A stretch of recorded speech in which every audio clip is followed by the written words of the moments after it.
On one bright and sunny morning, Johnny and Joey decide to start a business.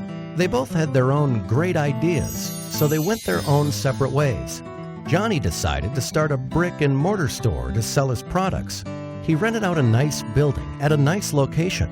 He hired a couple of salespeople. He printed brochures and flyers and direct mail pieces. He advertised in the local newspapers. And within a few weeks, Johnny started seeing sales and a lot of local customers. Johnny was excited, but he had a very high overhead and a very low profit margin, so he decided to wait to see some growth. Joey, on the other hand, decided to start an online store to sell his products. Joey got a nice-looking website with a nice little name. He hired a content writer. He invested in online marketing and got some help with SEO and email marketing.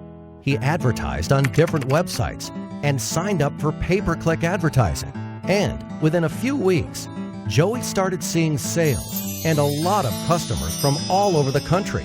Joey was excited since he had very low overhead and a very high profit margin, and he could not wait to see some growth. A year passes by. Johnny was still in the same building with the same salespeople and the same marketing strategy and the same local customers. His overheads were still very high and his margins were still very low, so he decides to wait another year to see some growth. Joey moved to a new office, hired more people, and kept getting a lot of new and repeat customers from all over the country. His overheads were still very low and his margins were still very high, so he decides to start another online store to sell a different line of products. Another year passes by.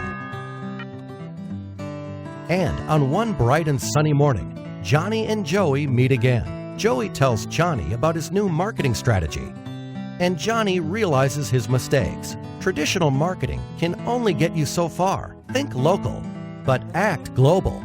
So this time, Johnny went back and fired his rusty salespeople and fired the old-school ad agencies that did the brochures, flyers, and newspaper advertising for him. He hired a good web company and outsourced all his online marketing to them.